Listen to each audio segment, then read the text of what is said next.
Sebelum masuk ke pembahasan alur ceritanya, Mimin ingatkan bahwa video ini mengandung spoiler. Jadi pastikan kalian sudah mengikuti dan menonton episode sebelumnya.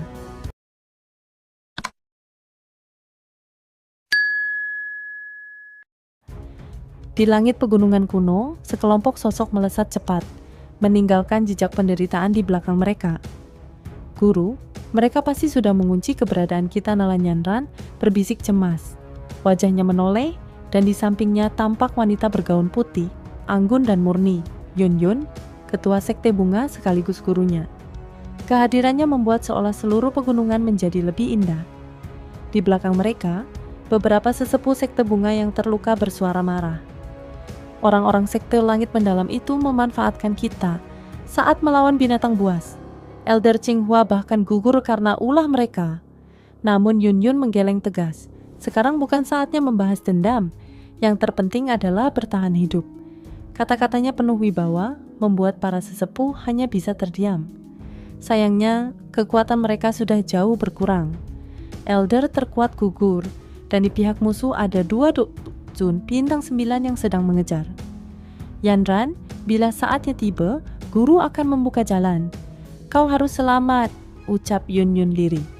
Kalau guru jatuh, aku juga tak ingin hidup. Yanran membalas keras kepala. Mendadak, serangan tajam melintas.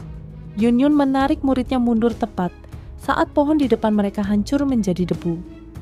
Dari bayangan pohon muncul seorang lelaki tua berbaju hitam, tubuh kurus namun auranya menakutkan. Segera setelahnya, belasan sosok dari sekte langit mendalam mengepung mereka. Pemimpin mereka, Liu Chang, melangkah maju sambil tersenyum dingin. Yun, kalian tak akan bisa lari. Serahkan dirimu dan muridmu, atau semuanya akan mati. Pertempuran pun pecah. Para sesepuh sekte bunga berjuang mati-matian, tapi keadaan mereka sudah lemah. Yun bertarung gagah menahan serangan beberapa Dojun sekaligus. Namun di sela pertarungan, Nala Nyanran terlempar dengan luka parah. Saat Yun berusaha menolong, 2 musuh lain menyergap dari belakang, membuatnya terhempas berdarah.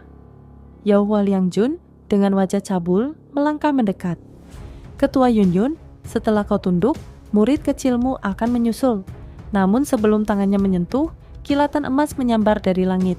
Sosok raksasa berlapis cahaya keemasan menghantam Yaohua Liangjun dengan satu pukulan, menghancurkannya jadi daging cincang. Para ahli sekte langit mendalam langsung gemetar ketakutan. Suara berat nan dingin bergema dari tubuh raksasa itu. Anjing-anjing sekte langit mendalam masih menjijikan seperti biasanya. Wajah Liu Chang pun berubah suram. Liu Chang menatap tajam raksasa emas yang berdiri melindungi Yun. Siapa kau? Ini urusan sekte langit mendalam dengan sekte bunga. Apa kau berniat ikut campur? Douqi di tubuhnya berputar, tanda ia sudah waspada. Namun, raksasa emas itu hanya tertawa dingin. Tanpa menjawab, ia menendang mayat Yaohua Liangjun hingga melesat seperti peluru ke arah Liu Chang. Kurang ajar, Liu Chang menggeram. Dengan satu gerakan, mayat itu hancur menjadi kabut darah. Ia lalu melompat ke udara, tinjunya terkumpul oleh Douqi pekat. Great Hell Dragon Fist! Naga hitam raksasa terbentuk, meraung, dan menerjang lawannya. Namun raksasa emas hanya menatap acuh. Ia mengayunkan tinju emasnya, satu pukulan sederhana, tetapi ruang di sekitarnya retak. Benturan terjadi. Naga hitam itu pecah berkeping, dan sisa kekuatan menghantam balik Liu Chang, melemparkannya keras ke batu karang hingga hancur berkeping. Para ahli sekte langit mendalam terkejut. Liu Chang, wakil kepala sekte sekaligus Dojun puncak, tumbang hanya dengan satu pukulan. Bersama-sama, hancurkan dia. Liu Chang meraung dengan wajah berdarah. Lebih dari 10 Dojun bergerak serentak, serangan Douqi mereka mengguncang langit. Namun, raksasa emas maju selangkah, tubuhnya memancarkan cahaya menyilaukan. Tinju emasnya menghantam, menghancurkan semua serangan sekaligus. Badai energi menyapu para ahli sekte langit mendalam, membuat mereka terhempas ribuan kaki dengan darah muncrat. Wajah Liu Chang pucat. Siapa kau sebenarnya? Kita bisa bicarakan baik-baik, jawabannya hanyalah tatapan dingin. Raksasa emas itu maju, setiap langkahnya bagaikan malaikat maut turun ke bumi. Liu Chang berusaha melarikan diri secepat kilat, namun sosok emas itu muncul tepat di belakangnya. Satu tinju menghantam punggungnya, menghancurkan pertahanan douqi, organ, dan tulang sekaligus. Liu Chang memuntahkan darah bercampur organ hancur, matanya membelalak tak percaya, lalu hidupnya padam. Raksasa emas itu kembali berdiri di depan Yun Yun dan para sesepuh sekte bunga. Saat itu beberapa sosok hitam lain muncul. Di antaranya seorang wanita berwajah cantik dan dingin, Ratu Medusa, Cailin. Yun Yun, kepala Mystic Cloud Sekte? Tanya Cailin sambil melirik pada raksasa emas. Yun Yun menatap tajam, lalu teringat sesuatu. Ia bergumam, Xiaoyan? Cahaya emas di tubuh raksasa itu memudar. Dalam sekejap, wujudnya menyusut, berubah menjadi sosok kurus yang begitu akrab. Ia menoleh, tersenyum pada Yun Yun. Haha, apa kau baik-baik saja? Yun Yun terdiam, matanya gemetar melihat wajah yang begitu dikenalnya. Setelah sekian lama, ia hanya bisa tersenyum pahit.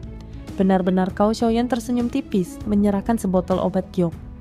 Yun Yun segera mengerti, menelan pil itu, lalu membagikan sisanya kepada para tetua lewat Nalanian Ran. Kenapa kalian ada di sini? Tanyanya dengan nada acuh, meski wajahnya sudah membaik. Kami terseret ke wilayah kuno dan kebetulan bertemu orang-orang sekte langit mendalam. Dari situlah kami menemukan kelompokmu, jawab Xiaoyan ringan. Tatapan Yun Yun lalu jatuh pada Cailin. Ingatannya tentang masa lalu di Kekaisaran Jiama membuat suasana kaku, sebab hubungan mereka dulu tidak menyenangkan.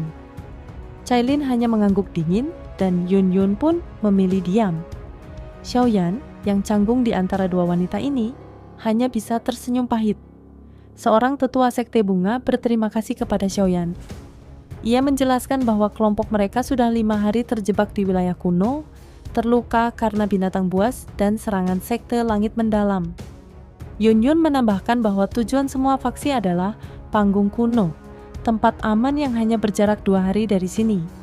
Namun, jalan barat yang lebih singkat dijaga seekor Ancient Heaven Demon Python, makhluk setara puncak Douzun 5 perubahan. Mendengar itu, mata Xiaoyan berkilat. Ia tahu darah Python itu bisa memperkuat tubuh fisik, sesuatu yang sangat ia butuhkan untuk menyempurnakan King Kong Glass Body. Aku akan mencarinya, ujar Xiaoyan mantap, membuat semua orang terkejut. Yun Yun sempat menentang, tapi akhirnya mengalah dan sepakat untuk menemaninya. Mereka beristirahat sebentar sebelum melanjutkan perjalanan. Saat hendak berangkat, Xiaoyan tiba-tiba merasakan kehadiran kelompok besar di langit. Ia segera menyuruh semua orang menekan aura dan bersembunyi. Dari kejauhan, terlihat sosok wanita dengan pakaian berwarna-warni memimpin pasukan, Feng Qing Air dari suku Heaven Demon Phoenix. Namun aura yang terpancar darinya kini berbeda. Ada tekanan samar yang dulu hanya pernah Xiaoyan rasakan dari Jian, tekanan darah Phoenix kuno. Xiaoyan menggenggam erat tinjunya. Musuh-musuhku terus tumbuh lebih kuat. Aku tidak bisa lagi menunda. Python iblis langit itu harus kutemukan, dan dengan darahnya, aku akan menembus batas tubuhku serta mencapai bintang ke-9. Douzun. Di puncak gunung terjal yang diselimuti kabut hitam, tersembunyi sarang makhluk menakutkan, Ancient Heaven Demon Python. Ular raksasa ini terkenal sebagai mesin pembunuh, keturunan kuno dari klan ular, tetapi jauh lebih buas daripada cerdas. Yang Xiaoyan incar bukanlah darahnya, melainkan kolam darah iblis surga, sebuah tempat yang terbentuk dari ratusan tahun akumulasi energi murni. Bagi tubuh biasa, masuk ke dalamnya berarti meledak. Namun bagi Xiaoyan yang tubuhnya telah ditempa tak terhitung kali, justru itu bisa menjadi jalan menuju puncak, mungkin bahkan mendorongnya ke bintang ke-9 Douzun. Python itu ada di depan bisik Yun Yun. Xiaoyan hanya mengangguk. Dengan sorot mata tajam ia berseru, bersiaplah, kita serang. Mereka menembus kabut hitam, namun raungan ular segera mengguncang langit. Dari gunung muncul ekor hitam sepanjang 1000 kaki yang menyapu ke arah mereka. Xiaoyan mengaktifkan King Kong Glass Body. Tubuhnya membesar menjadi raksasa emas 70 kaki. Tinju emasnya bertabrakan keras dengan ekor itu, menimbulkan badai energi. Tak lama, tubuh penuh dari Heaven Demon Python muncul.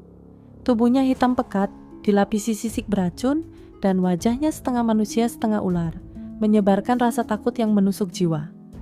Cailin segera berubah menjadi Python, menelan surga 7 warna, melepaskan tekanan darah murni kuno. Namun, meski garis keturunan Cailin lebih tinggi, kekuatan kasar ular iblis itu tetap menakutkan. Petir 7 warna bertabrakan dengan cahaya hitam dari mulut Python. Langit pun bergemuruh. Xiaoyan melesat lagi. Tinjunya menghantam tubuh raksasa itu hingga sisik-sisiknya pecah. Bersamaan dengan itu, Yun, Dokter Peri kecil, dan yang lain ikut menyerang dari segala arah.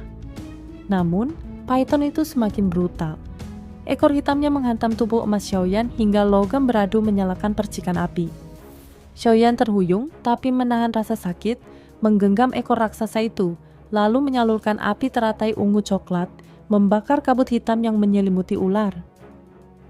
Monster itu menggeliat buas, membuat gunung bergetar hebat.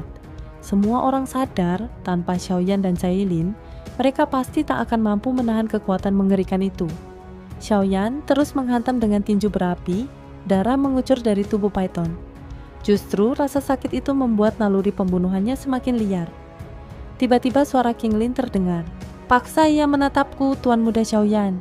Xiaoyan menggertakkan gigi, memaksa tubuh raksasa itu berputar. Saat Python itu menoleh, sepasang mata hijau giok milik King Lin muncul. 3 bunga hijau berputar di dalamnya, mengirimkan getaran langsung ke jiwa Python. Tubuh raksasa itu mendadak kaku. Sorot merah darah di matanya perlahan meredup, digantikan ketenangan aneh. Kekejaman yang semula membuncah mulai padam. Mata raksasa Python iblis surga memancarkan niat membunuh, namun perlahan mereda di bawah kendali kekuatan unik King Lin.